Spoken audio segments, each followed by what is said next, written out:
에밀리에게 장미를. 윌리엄 포크너.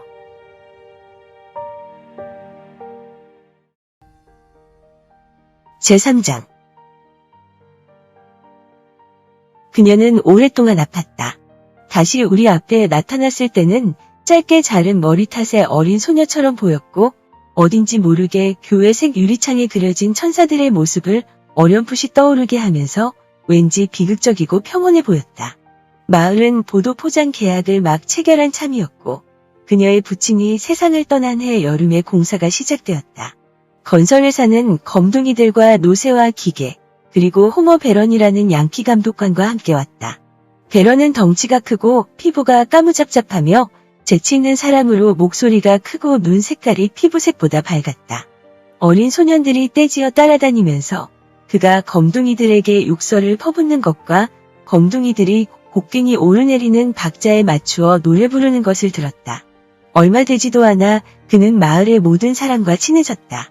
광장 근처에서 웃음소리가 울려오면 그게 어디든 간에 모여선 사람들 한가운데에는 호머 베런이 있었다.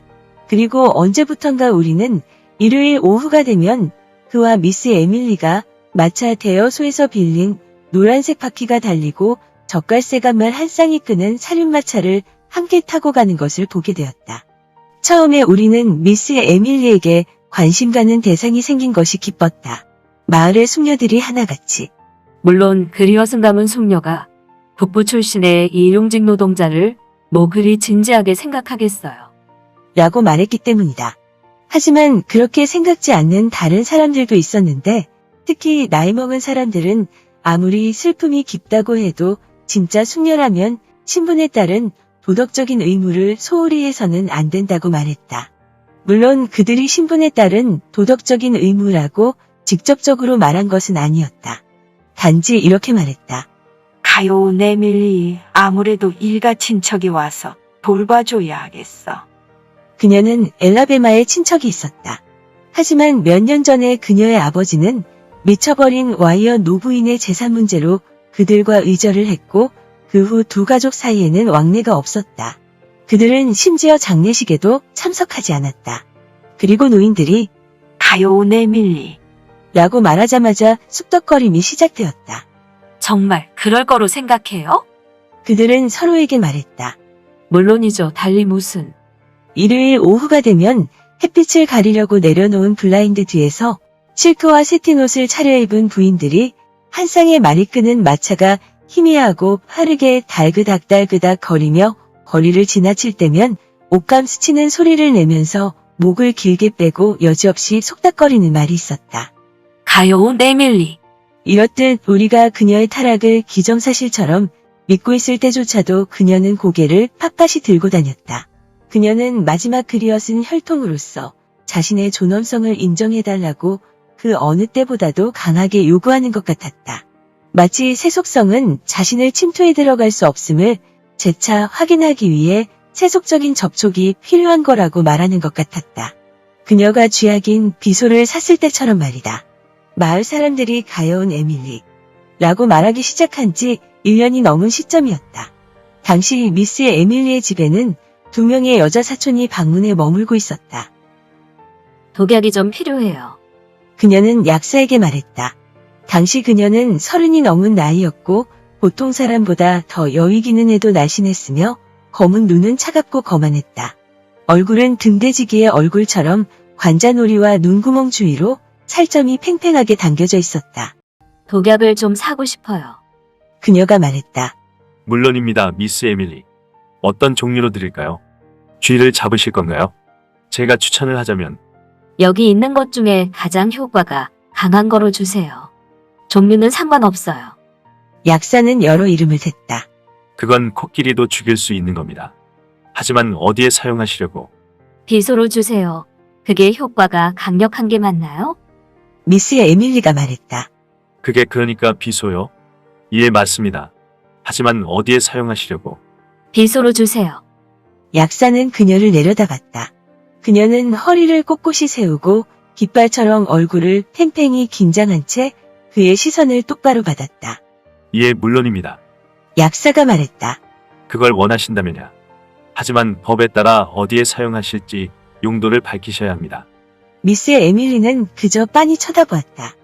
그의 눈을 보기 위해 고개는 뒤로 살짝 젖힌 채 그는 결국 시선을 외면하고 안으로 들어가 비소를 꺼내서 포장하기 시작했다. 검둥이 배달부 소년이 포장한 물품을 가지고 나왔다. 약사는 다시 밖으로 나오지 않았다. 그녀가 집에 돌아가서 포장을 열었을 때 상자 위에는 해골과 뼈 그림이 있었고 그 아래는 다음과 같이 적혀 있었다. 쥐잡이용. 제사장. 그래서 다음날 우리는 모두 말했다. 자살하려나 봐요. 그리고 그게 최선일지도 모른다고 덧붙였다. 그녀가 호머 베런과 처음 만나기 시작했을 때 우리는 말했다. 그와 결혼하려나 봐요. 그런 다음 우리는 말했다. 아직 그를 설득하지 못했나 봐요. 왜냐하면 호머는 자신이 결혼할 만한 사람이 아니라고 자기 입으로 직접 말했기 때문이었다. 사실 그는 남자를 좋아했고 엘크스 클럽에서 젊은 남자들과 술을 마신다는 사실도 널리 알려져 있었다. 나중에 우리는 고개를 높이 쳐든 에밀리와 모자를 비스듬히 쓰고 시가를 입에 문 채 노란 장갑 낀 손에 고삐와 채찍을 쥔 호머 베런이 일요일 오후에 번쩍이는 마차를 타고 블라인드 뒤로 스쳐 지나갈 때면 가여운 에밀리라고 말했다. 그러고 나서 몇몇 부인은 두 사람이 마을의 수치이자 젊은이들에게 나쁜 본을 보인다고 말하기 시작했다. 남자들은 끼어들고 싶어 하지 않았지만 부인들의 성화에 못 이겨서 싫다는 침례교 목사에게 억지로 에밀리를 방문하게끔 했다. 사실 미스 에밀리의 집안은 성공이었다. 침례교 목사는 그녀를 방문했을 때 일어난 일에 관해서는 입도 뻥긋하지 않으려 했지만 다시 방문해 달라는 부탁은 한마디로 거절했다. 다음 주 일요일에 그들은 다시 거리를 돌아다녔고 결국 다음 날 목사의 아내가 엘라베마에 있는 에밀리의 친척에게 편지를 썼다. 그래서 그녀는 다시 자신의 지붕 아래 혈족을 드리게 되었고 우리는 한 발 물러나 앉아서 돌아가는 상황을 지켜보게 되었다. 처음에는 아무 일도 일어나지 않았다. 그런 다음 우리는 그들이 결혼하리라고 확신했다. 우리는 미스 에밀리가 보석상에 찾아가서 HB라는 글자가 새겨진 빛이며 솔 같은 윤재 남성용 세면 도구 세트를 주문했다는 사실을 알게 되었다. 이틀 후에는 잠옷을 포함한 남자용 의복 한 세트를 사갔다는 사실도 알게 되었다. 그래서 우리는 마침내 결혼했군요. 라고 말했다. 우리는 정말 기뻤다. 두 명의 여자 사촌이 미스 에밀리보다도 훨씬 더 그리어슨 가문 사람처럼 거드름을 피워대기 때문이기도 했다. 그래서 우리는 호머 베런이 사라졌을 때 놀라지 않았다. 도로공사는 이미 끝난 후였다. 물론 공개적으로 결혼 발표가 없었다는 사실은 약간 실망스러웠지만 우리는 그가 미스 에밀리를 맞이할 준비를 하기 위해 또는 그녀가 사촌들을 쫓아버릴 기회를 주기 위해 갔다고 믿었다. 그때쯤에는 우리 모두 한통 속으로 미스 에밀리의 동맹이 되어 그 사촌들 따돌리는 것을 돕고 있었다. 너무도 당연하게 일주일 후 그들은 떠났다. 그리고 예상했던 대로 그 후 사흘 만에 호머 베런이 마을로 돌아왔다. 한이웃이 어스름녘에 검둥이 하인이 부엌문에서 그를 안으로 맞아들이는 것을 목격했다. 그것이 우리가 본 호머 베런의 마지막 모습이었다. 그리고 한동안 미스 에밀리의 모습도 볼 수 없었다. 검둥이 하인이 시장 바구니를 들고 안팎으로 드나들었지만 현관문은 내내 닫혀 있었다. 때때로 우리는 언젠가 남자들이 그 집 주변에 석회를 뿌렸던 날 보았던 것처럼 창가에 앉아있는 그녀의 모습을 잠깐씩 볼 수 있었다. 하지만 미스 에밀리는 거의 6개월 동안이나 거리에 나타나지 않았다. 그러고 나서야 우리는 이 역시도 예상할 수 있는 일이었음을 깨달았다. 여자로서 미스 에밀리의 삶을 수도 없이 좌절시켰던 그녀 아버지의 기질은 죽었다고 해서 사라져 버리기에는 너무도 사악하고 거칠어서 여전히 그녀 곁에 남아 떠돌고 있었던 것이다. 다음에 우리가 미스 에밀리를 보았을 때 그녀는 살이 쪄 있었고 머리칼도 잿빛으로 변하는 중이었다. 그 후 몇 년이 지나는 동안 머리는 점점 더 희끗희끗해지다가 마침내는 철회색으로 변했고 그러다가 변하기를 멈추었다. 74세의 죽음을 맞이할 때까지도 그녀의 머리는 활동적인 남성의 머리처럼 여전히 강렬한 철회색으로 남아있었다. 그때부터 그녀의 현관문은 굳게 닫힌 채로 열리지 않았다. 40살 무렵 도자기 페인팅을 가르치던 6에서 7년 동안만 이유였다. 그녀는 아래층에 방 하나에 화실을 차렸고 사토리스 대령의 연배쯤 되는 사람들은 주일날 헌금 접시에 놓을 25센트짜리 동전을 쥐어주고 교회에 보내듯이 딸과 소녀들을 정기적으로 그곳에 보내 수업을 받게 했다. 한편 그동안 미스 에밀리의 세금은 계속 면제되었다. 그리고 점차 새로운 세대가 마을의 중추이자 정신이 되었고 페인팅 수업을 받던 아이들도 다 자라나서 더는 수업을 받지 않게 되었다. 그리고 자기 아이들에게 여성 잡지에서 오려낸 그림과 물감통과 지루한 붓을 들려서 그곳에 찾아가게끔 하지도 않았다. 마지막 학생이 나간 뒤로 현관문이 닫히고 나서는 영원히 닫힌 채로 남아있었다. 마을에 무료 우편 배달 서비스가 시작되었을 때 현관문 위에 금속 번지수를 부착하고 우편함 설치하는 것을 거부한 사람은 미스 에밀리뿐이었다. 그녀는 누구의 말도 듣지 않았다. 매일, 매월, 매년 우리는 시장 바구니를 들고 집 안팎을 드나드는 그 검둥이의 머리가 점점 희끗희끗해지고 허리도 굽어가는 것을 지켜보았다. 매년 12월이면 우리는 그녀에게 세금 통지서를 보냈고 그것은 어김없이 일주일 후면 수취인 불명으로 반송되곤 했다. 때때로 우리는 아래층 창문 중 하나에서 그녀의 모습을 목격하기도 했다. 보아하니 꼭대기층은 다 닫아놓은 게 분명했다. 그녀의 모습은 벽감에 놓인 우상에 조각된 몸통처럼 보였는데 그게 우리를 쳐다보고 있는지 아닌지는 결코 확신할 수 없었다.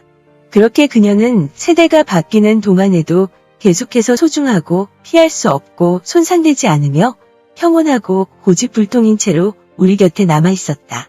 그러던 그녀가 죽었다. 나이 먹어 비틀거리는 검둥이 하나만이 수발을 드는 먼지와 그림자로 가득 찬 집안에서 병이 들어 세상을 떠났다. 우리는 그녀가 아프다는 사실도 몰랐다. 검둥이 하인에게서 무엇이 됐든 정보를 얻으려는 시도를 포기한 지도 오래되었기 때문이었다. 그는 아무와도 얘기를 나누지 않았다. 아마 미스 에밀리와도 그랬을 것이다. 그의 목소리가 마치 사용하지 않아서 그런 것처럼 갈수록 귀에 거슬리게 녹슬어갔기 때문이었다. 그녀는 아래층 방 중 하나에서 커튼이 달린 육중한 호두나무 침대에 누워 세상을 떠났다. 오래 사용한 데다 햇빛도 받지 못해 누렇게 곰팡이 낀 베개 위에 그녀의 머리가 얹혀 있었다. 제5장 검둥이 하인이 처음 찾아온 부인네들을 현관에서 맞이해 안으로 안내했다. 그리고 그들이 쉬쉬거리는 소리로 수군거리면서 호기심 어린 시선으로 빠르게 주변을 둘러보는 동안 그는 어딘가로 자취를 감추었다. 곧바로 집안을 통과해 걸어가서 뒷문으로 나간 후 다시는 아무의 눈에도 띄지 않았다. 즉시 2명의 여자 사촌이 달려왔다. 장례식은 둘째 날 치러졌다. 마을 사람들은 상점에서 사온 꼬무더기 속에 파묻힌 미스 에밀리를 보기 위해 찾아갔다. 크레용으로 그린 그녀 부친의 얼굴이 관대 위에서 깊이 생각에 잠겨 있었고 여자들은 으스스한 표정으로 수군거렸다. 그리고 마을의 가장 나이 많은 노인들은 현관과 잔디밭에 모여서서 마치 미스 에밀리가 그들의 동년배이기라도 하다는 듯이 이야기를 나누었다.